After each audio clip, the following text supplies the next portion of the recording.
Balakun, a bridge to Ukraine. Join the conversation at balakun.org.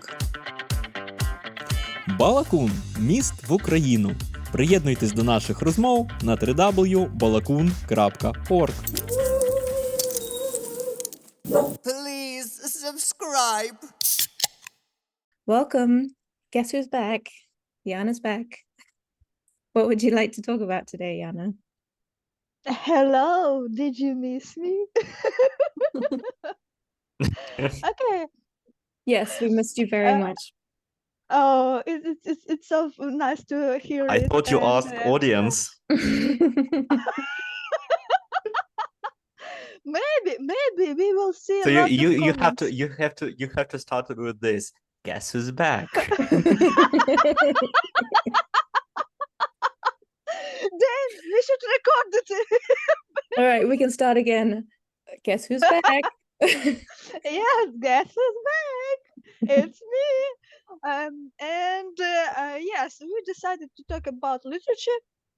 And because I'm philologist, Vitaly is philologist, both of us were teachers, and we have some knowledge, and some opinions about literature, Very and humble especially ones. No, you guys have opinions?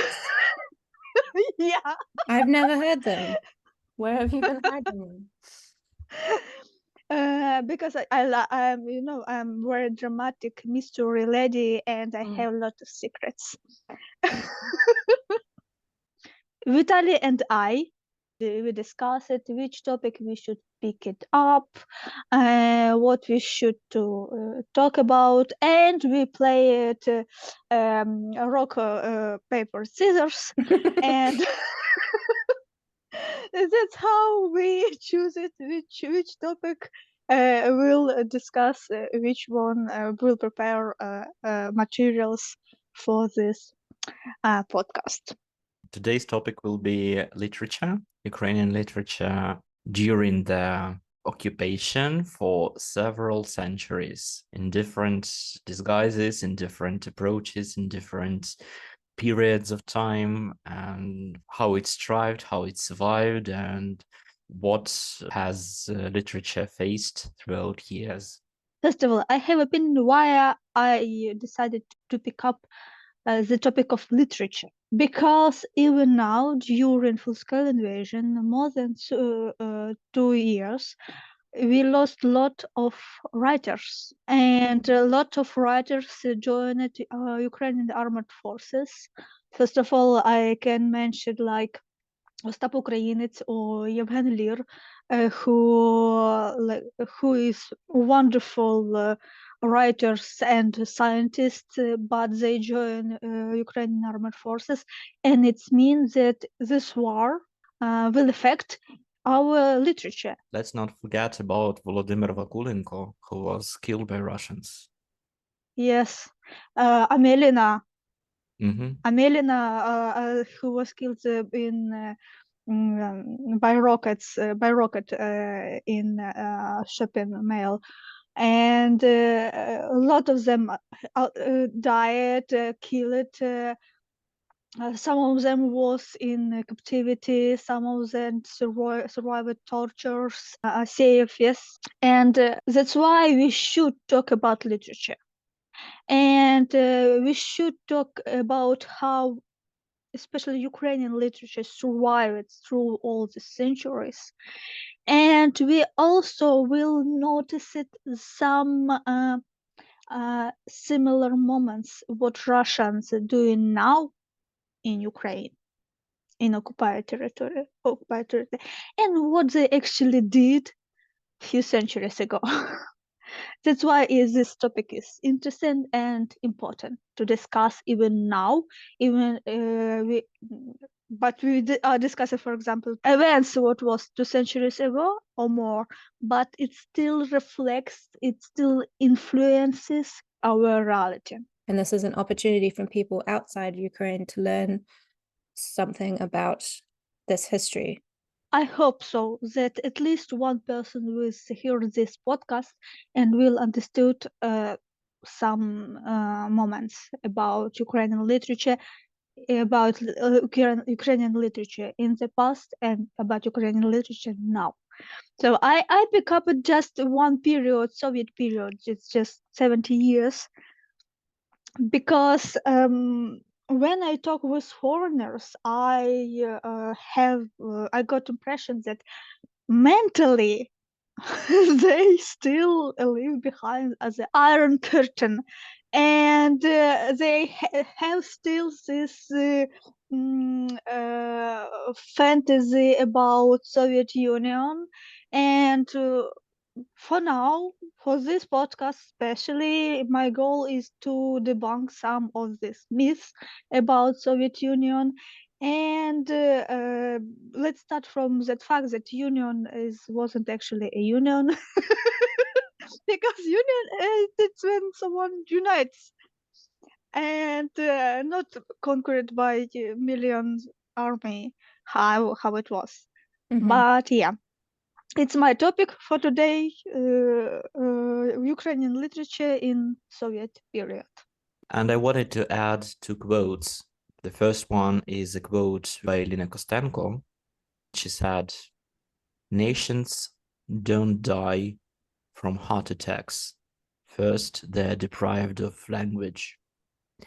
And the second Oh yeah, quote is a definition of a nation by Anthony Smith, who defines nation as named units of population with common ancestry, myths, and historical memories, elements of shared culture, some link with a historic territory, and some measure of solidarity, at least among the elites.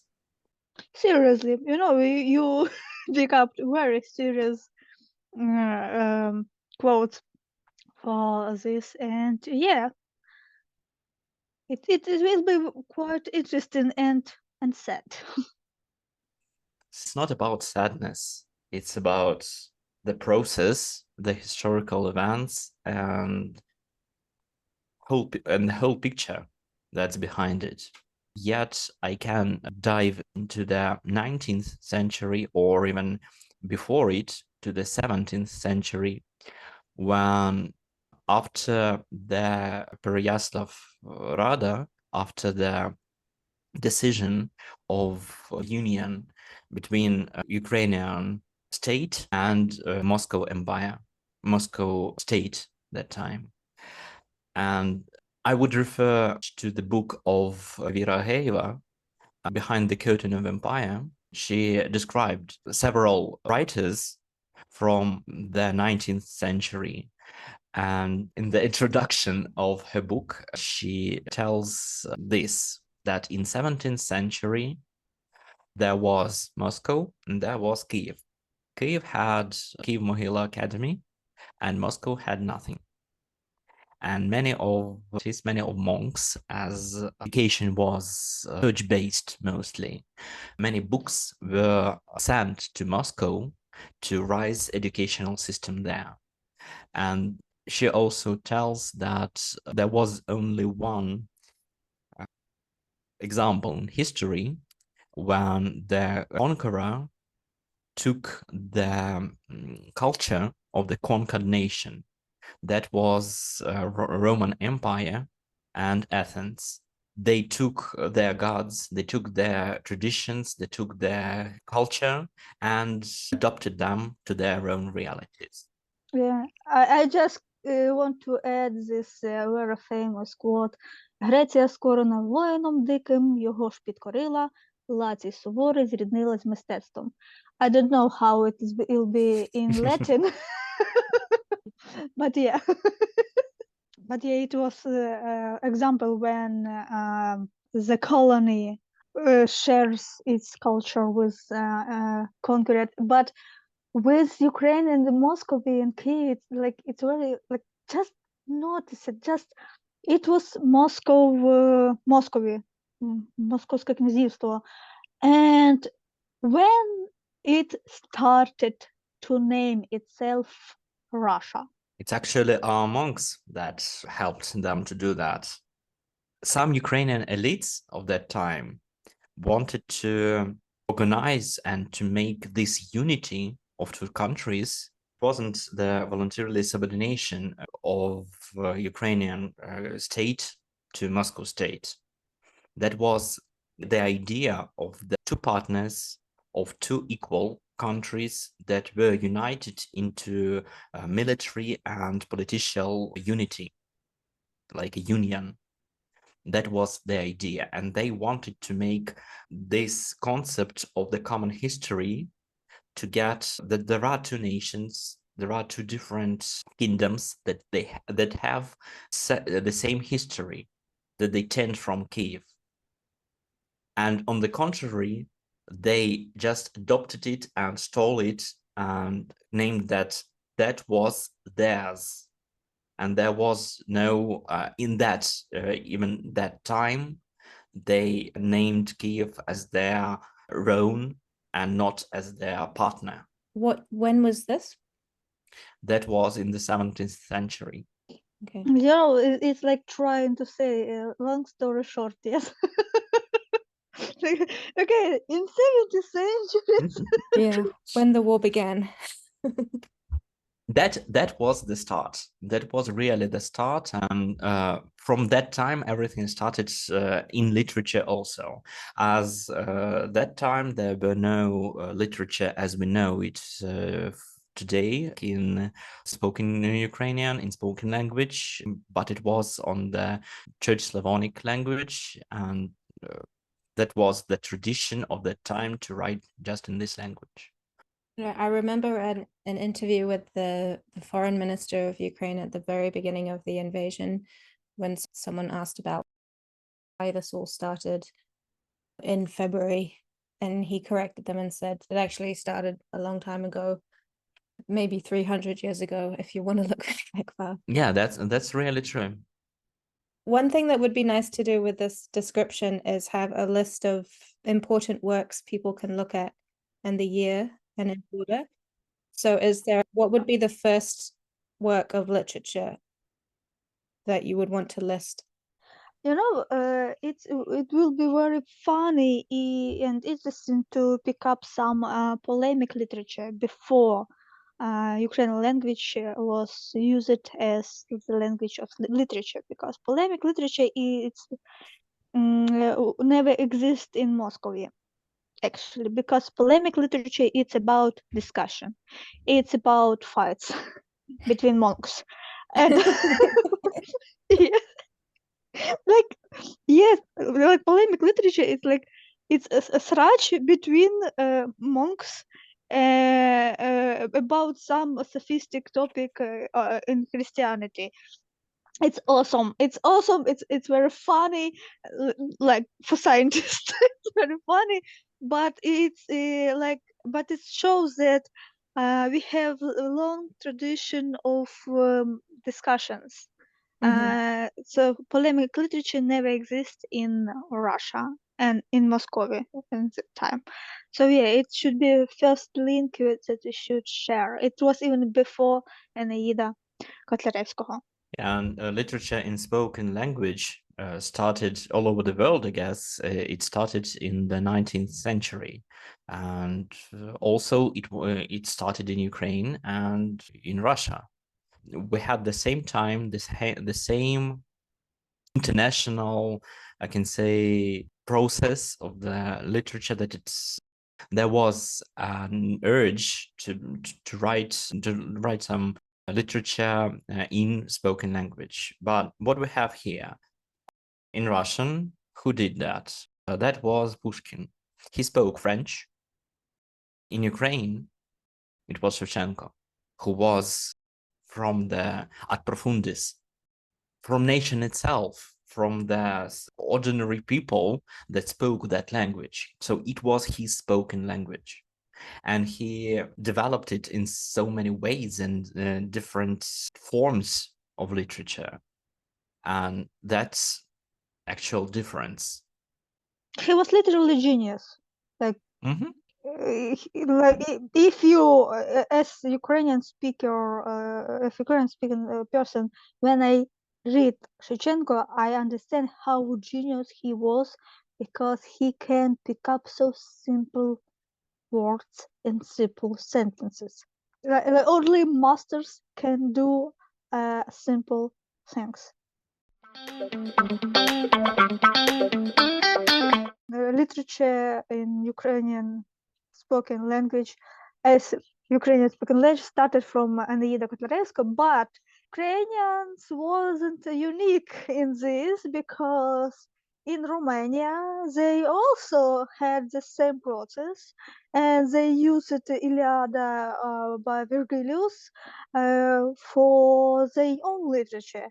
But in Ukraine version of Eneida, they depicted Aeneas as Cossack, but in Romanian's variant of Iliada, they depicted as main character Vladislav Tzepes the second, Dracula.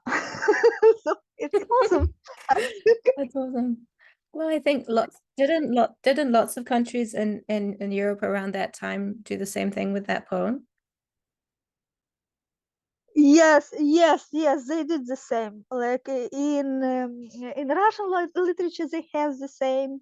In Ukrainian literature, I think in Belarusian they have something similar, and Romanian language literature has the same events because it's like it was a tendency. They took very important texts from previous ages, like Iliada, and based it on that their own story about themselves. It was actually the age of romanticism. And the tendency for romanticism is looking upon history, exploring history, nationalism itself, and making this great hero in the center of Yeah. the literature or poem mostly. So it was really a trend at that time. It was very popular and very fashionable to write this type of literature. I think that because in Virgil's poem, the hero is the good guy, whereas they're Yes. kind of mocking the hero in the Ukrainian version. Or maybe I'm Yeah, and wrong. that But mocking was also as a joke. It all started as a joke, like these type of poems throughout the world. They took some ancient plots and travested them into something very funny. yeah, it was a joke, but not such a very joke. Yeah, it was a satiric one. Yeah. It wasn't just a joke just to laugh at Virgilius or to laugh at something else. It was the way to say very important stuff, but in that very satiric way. And Aeneid in Eneida of Virgilius is like main character. He's a hero.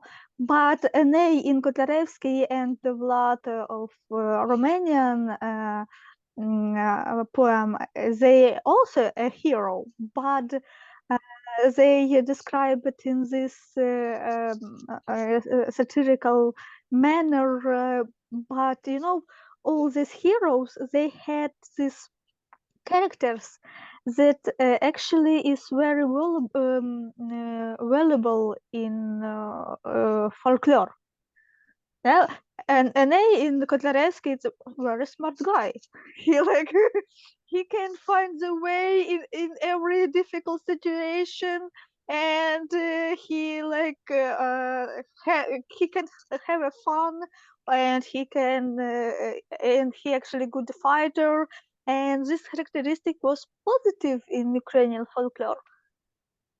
So yeah, I can say that the main character in this parodies, but they describe it from positive as positive characters from that culture in which they are described. You understand? Yeah. Just trying to understand the difference between a parody and a travesty. Travesty is when they took a Roman person's characters and just make them wear Ukrainian tradition clothes. Eat vareniki with I smetana. see. So travesty, it's like they just transfer these heroes and characters to another culture and another land. But parody, it's not always with this makeup changes. I see. Parody doesn't extrapolate anywhere. I It see. stays in the same background.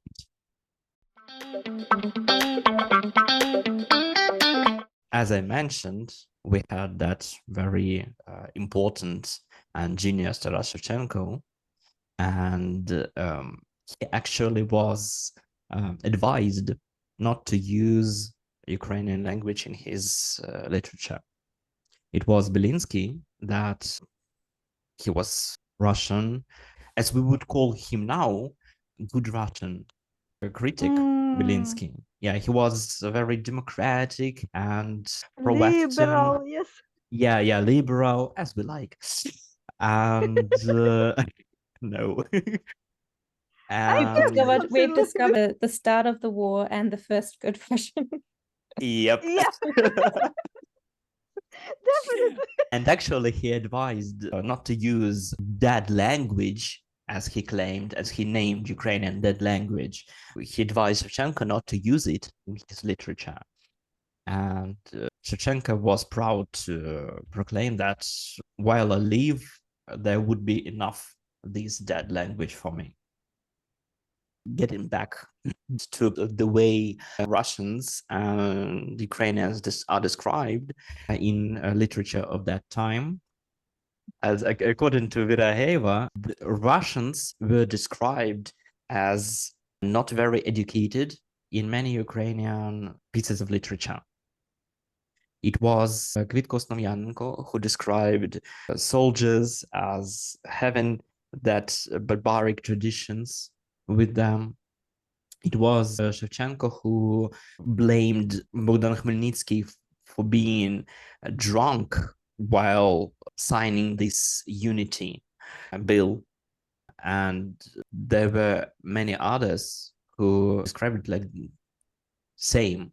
So, and according to the literature, I don't believe that it was a matter of some sort of propaganda or just that they were somehow offended or something else. I think they by have Russians. just the same experience with Russians. People from different backgrounds and different social groups, they describe the same. Even Gogol, who wrote mostly in Russian, all his literature, also described Russians as very arrogant, very miseducated, and described Ukrainians as the good characters of his story, although he wrote it in Russian.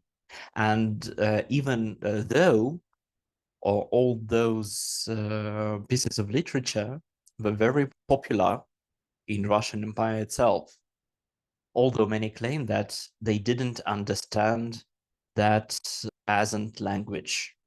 And closer to the 20th century, yes, the main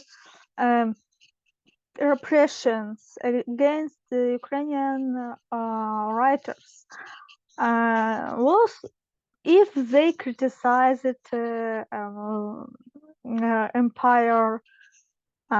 empire power, like a Tsar or his wife or an old structure. For Shevchenko, for him criticized a Russian Empire government and especially Tsar. He spent a few years in the prison, and actually he spent less time in Ukraine than he spent in Russia. And in his poetry, they have this part. It's called 3 years. He spent 3 years in Ukraine, and this period of his art is the most powerful. He wrote the biggest part of his poems because he was so inspired by visiting his homeland. I think it's not just visiting his homeland that he was inspired by it. I think it's also seeing something on contrast. So he spent much time also in St. Petersburg. While being imprisoned, he contracted all the population of some different regions of the Russian Empire, and he saw the contrast of his motherland and other regions, and he saw what he had to deal with, what everyone dealt with. Especially Caucasian population, and he noticed that that stuff that happens with Ukrainians also common to another nations in Russian Empire. And that was the first part of the 19th century. And in the second part of the 19th century, there were two decrees, the Valuyev decree and Emsky decree. Emsky decree was issued by Alexander II, and Valuyev decree was issued by the Minister of the Internal Affairs, Valuyev. So that was the name of the decree, Valuyevsky as for Valuyev as the minister. And those two decrees forbade editing and publishing, forbid publishing everything in Ukrainian. So after there were those like Bogdan Khmelnytsky, Vit and others, and Kotlяревский, there was a ban for publishing everything in Ukrainian. Like you couldn't publish even but Bible especially musical notes and the description of musical plays in Ukrainian. So everything was banned just completely. I saw a video of Ukrainian books being burnt in occupied territory recently. Same policy. Nothing new. It's the same method, literally the same method. They would use it in 19th century and use it now. I've just mentioned two decrees that are considered to be the most important ones, the most chauvinistic ones. And actually, you can find a lot of them on the internet. I cannot name the number of them, but it's more than 100. Almost, yeah, more than 100. This empire period and Soviet period, they actually were different. Both of them was hard for Ukrainians and other nations who lived on the territory of empire, but the new stuff that was in Soviet period, it was socialist realism and mass executions of artists. Before that, artists at least spent their years in prisons, but Soviets describe it another way to make artists silence. Yeah, go on. I tried to make a small bridge from Shevchenko to executed Renaissance. 50 years, small bridge, 50 years. Small bridge, slight bridge. When civil war was ended and Ukraine became part of Soviet Union, actually a lot of people believed that finally new times began and they will live happily and freely, and they truly believe it in this. But it never happens like this. In the Soviet Union, neither the artist or the scientist could not act outside of the communistic ideology. What I mean, scientists observe the phenomenon and then describe this phenomenon in the book, in their works. In Soviet Union, it was opposite. The Communist Party said what the phenomenon should be, and scientists adjusted reality to this request. It's very visible in linguistics. In Soviet linguistics, there were tendencies to purism, and they simply threw out a word from dictionaries that don't correspond to the ideology. For example, some curse words that actually freely functional in any language doesn't mention it in any Soviet dictionary. In any Soviet dictionary, they doesn't describe any square word as a linguistic phenomenon. How do you think when words fuck first mentioned in English dictionaries? Science, it don't judge, yes, don't make things bad or worse. Science just describe how it exists. Yes, for example, this word exists. The roots of this word here. The meaning of these words here. It's science. But in Soviets, some words like they say, oh no, they are not communistic words, they are no workers' words, and they don't fit to our ideology of beautiful communistic future, and they just throw out it from dictionaries. I guess swear words are very working words. There's no Yes, yes. manufacturing without any swearing. Yes, yes. So a lot of process can't be processed without curse word. But in like just open any Soviet dictionary, and you can't find in this dictionary any curse words. Any. Social realism was first mentioned by Maxim Gorky in 1933.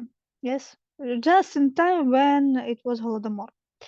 Interestingly, that Maxim Gorky spent the entire Civil War in luxurious villa in Italy, describing in his poems the suffering of Russian people. He visited Russia only after the end of Civil War, and Maxim Gorky said that social realism should describe only how good to live in Soviet Union and how everyone happy to be in Soviet Union. The text cannot be stylistically burdened with techniques or use complex words because workers couldn't understand them. And also it called it realism, but it's necessary. It was necessary to avoid actually image of physiology. So it's called naturalism. That's why in Soviet books you can't find any erotic scene. You can't find describe how describe it of really hard work with sweat, with muscles suffering or like this. Perfect story for a communist book. It's a love story of a milkmaid and a tractor driver who became very happy when they started work in Soviet Union in front of some завод Lecturing. Oh yeah, yeah, and they holding hands because sex wasn't exist in Soviet Union, and they hold hands in front of factory, and they are very happy because they are in Soviet Union. But when the writers dared to criticize social realism and offer it to focus to the best example of the world literature, guess what happens next? Just guess. Execution. Yep. Executed Renaissance, it was a group of writers who decided that social realism is actually not a thing, and they decided to be oriented on the best example of the best literature. And because of that, some of them was executed, some of that shooted themselves, like Mykola Feliway. Yeah, but actually, most of them were socialists and communists even. Yeah, they truly believe in communist ideas. It's irony that that fact that you love communism and you believe in a bright future, socialistic bright future, doesn't mean that system doesn't kill you. Yeah, and they were the representatives of the modernism era. And actually, in Russia, there were also modernists, but I don't really know whether they were executed in such manner. Yeah. Actually, they were both against this social realism. They took the modernism, the international tendency, and here in Ukraine and there in Moscow or in St. Petersburg, whatever, they did just the same. But Ukrainian modernists were accused of bourgeois imperialism or bourgeois nationalism, and Russians weren't. They were imprisoned and something bad happened to them, but not in that scale. As we had Semenko, they had Mayakovskiy. Everyone from since the childhood, like in my age, in my generation, we studied Ukrainian literature and Russian literature, and we knew much about Mayakovskiy, but we knew very little about Semenko. They were both futurists. Why? Yes. And in Ukraine we had executed Renaissance, yes, but in Russia they had this Silver Age, Серебряный век. Yeah. The same international literature process, the same approach. But in Ukraine they was executed, but in Russia they became Silver Age poetry. Yeah, and many linguists describe that period their own as something silver, something elite, and as we had the same, it wasn't described anyhow. Yeah. And when we talk about executed Renaissance, it's not just about writers. Yep. At the saddest part, it's not about writers. Exactly. It's about any artist or scientist, executed director. Yes, executed lot of painters, executed architectures, executed engineers. Almost 30,000 people was executed. Intelligentsia.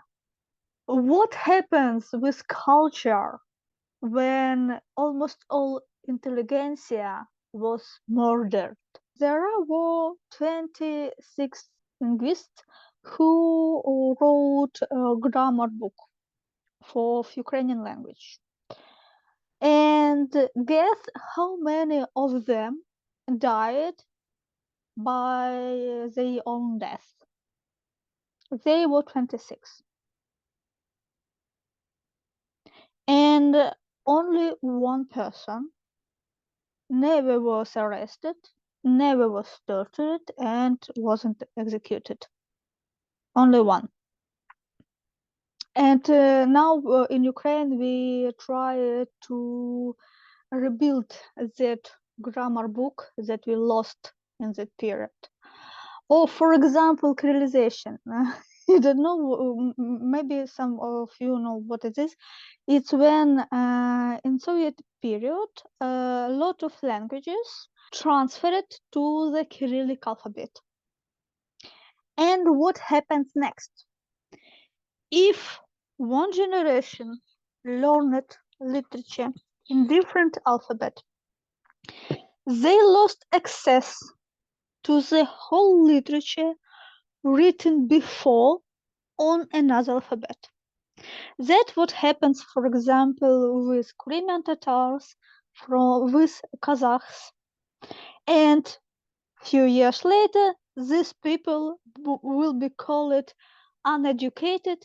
They don't have their own literature, and they are peasants, wild, barbaristic, and so on and so on. And also about this Cyrillic and Latin alphabet, we have this phenomenon of Moldavian language that never existed. It is Romanian language that was just a bit modified by Soviets, and it was presented like a separate language, a Moldavian language. But it's in its core, it just has Cyrillic alphabet in it.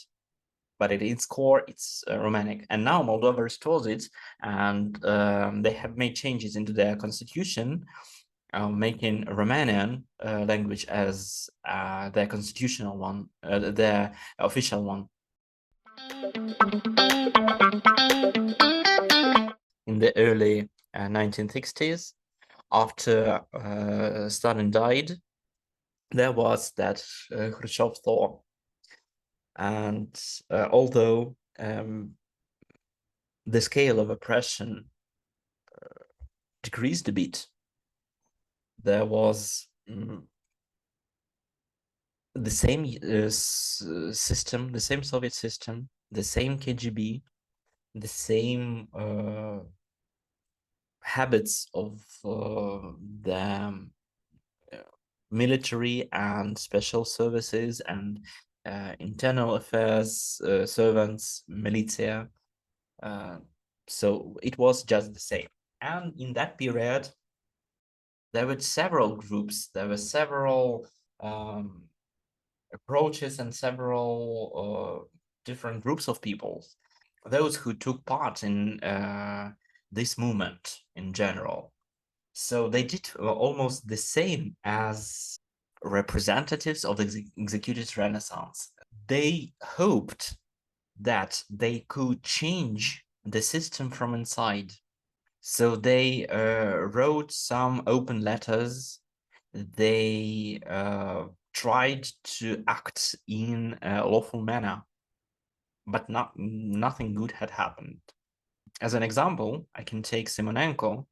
He wasn't imprisoned, but there were some militia who just beat him and damaged his kidneys. Eventually, he died of it. He was very young. The human rights group called Helsinki Group, Ukrainian Helsinki Group, was founded on in 1976. So it also gave some hope to that group of people. But actually, as there was this execution of this Renaissance in 1920s and early 1930s, the same was in the 60th and 70th of the 20th century. And in 80s we had protests against Stus. Vasil Stus, one of the representatives of Shizdesyatniki, of the 60th generation. And the most cruel in the story that his advocate, his lawyer, After Ukraine was gained its independence, his lawyer, who actually was KGB agent, actually worked in Ukrainian government. First, he was head of administration of president of Ukraine. Then he was in parliament until he was imprisoned in 2022. I guess there wasn't actually such thing as a lawyer in Soviet Union. Because you cannot, there was no private business. There was no private property. You cannot be an entrepreneur in Soviet Union.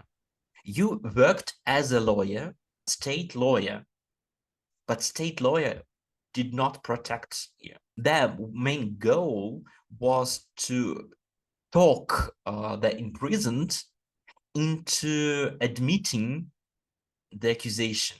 And that lawyer is actually a cum of Putin. He Christian his kids. Baptized his kid. Baptized, yeah. Thank you. And when I think about this, that it's very long period of time, but for me, it's always connected. For example, Pavlo Tychina in Ukrainian literature is like a symbol of broken poet who was very talented. He was genius, but he was broken by system, and he wrote poems. Трактор в поле, дыр-дыр-дыр, мы за мир, and he wrote for the Soviet Union. But after Soviet collapse and Ukraine become independent again, he actually shows that he's still a poet. He's still a genius. And when started a war in Chechnya, in Ichkeria, he wrote wonderful poems about this war. And in these poems, he like really clearly saw that we next. Like he knew it already when he described it in his poetry, how Russians just genocided Ichkerians. He understood that we will be next. But Tychina, it is poet from executed Renaissance. The one who survived it. Yeah, the one who survived. The one who folded. What cost of his surviving? So yeah, he like he lost his soul. He lost his. Yeah, just he had to sell his soul to the devil. To the regime, yeah. To survive. Just to survive. But he was talented. And it's like when you read his poems, early poems like Panno Inno, and when you read his poems in 90s about Chechnya, you see the same genius, the same poet. And this connection between like all these years and understanding that it even now what happens, it doesn't happen because I don't know, stars, I don't know, astrology, or no, it all was planned many years before. There was system how to erase another state. Just one question about Tychina. Do you think that Gogol was Tychina of that time? I think he was. Because in his letters to Shevchenko, he wrote that he wasn't brave enough to write in Ukrainian. He was jealous to Shevchenko because he could, and Gogol couldn't. That's interesting. Yeah, I just had this thought that there was already that. There was Gogol, who was like Ticina, but Yes, the conditions were different. That was yes. the language that he wrote in, and here was the plots and the topics, what he Mm-hmm. wrote about. Because he was just as for Ticina, he was used by Soviets to show that one can be Ukrainian and still love Soviet, because they somehow realized that they could not vanquish Ukrainian itself, Ukrainian as a nation, but they could assimilate it. The main goal of existing of Soviet project is assimilation. It became everyone the same. Yeah, the same, like in Oral said, all pigs are equals and some are more equal. It's absolutely Orwellian pictures. Yes, everyone equal. Everyone has the same clothes, speaks the same language. Yes, work on the same factories, live in the same plant plants. Yes, Mm-hmm. plots. Plants. Yeah, and if you look to the Khrushchev, you will understand what I am talking about. Don't mention it. Yes, assimilation was the main goal of Soviet project. And I'm glad it collapsed. Yeah, and on the beginning, Vitaly, you mentioned a quote of Lina Kostenko about that in the beginning, how nations died, they lost their language. You know, in Ukrainian, this word mова, в них відбирає мову.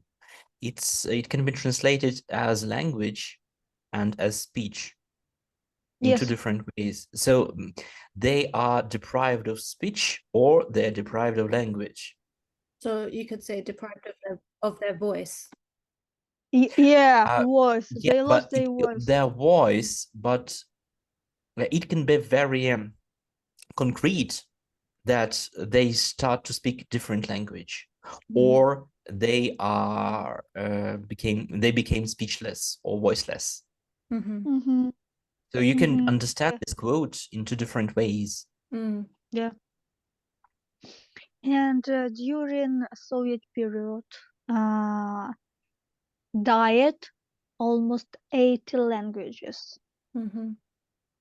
80 languages from the a small people, small group of people, and they lost their language, and now they can't even they don't know And the language now. thus 80 nations, because language is one thing that makes nation. And now that 80 nation call themselves Russians, and they truly believe that they're Russians because their ancestors lost their own language and forced to speak Russian. And I'm so I don't know, frustrated because of understanding that how many horrifying things what happened during Soviet era, and no one reacted to that. And how many terrifying things is going on now, like openly genocide of nation, and they even don't give us arm to protect ourselves. I'm very angry. I'm furious because of it.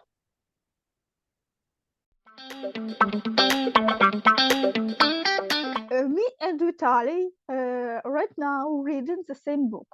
Ilarion Pavluk, I see you are interested in darkness. And for me, it's like very big achievement because 2 years I couldn't read any fictional literature. It was impossible for me because of my state of mind. And finally, when I opened that book, I understood that, wow, reading is good. Reading is awesome. And for me, it's important as a reader to back to reading fiction literature. Because it means that my state of mind is ready for reading of such literature, and I am glad because for me it's like meaning that I'm healing. That's really good. Vitaly, what have you been reading the last 2 years? I have once in a while. When I was a child, I read very many books and very much of literature. But last, I guess, 10 years, it was from time to time. And this one is really good. I've read half of it already, and it's worth it. It's really worth it. As you're reading it, and you're thinking, oh, I get it. There's this twist. There's that twist. There's this mythology included. That mythology included. Okay, I know it. I know it. I can deal with it. I can get it. And then there is another twist, and oh my god, how can that happen? So yeah, I'm very happy that I'm back to the reading again. It feels like I am me again. Okay, happy end. Do, do, do.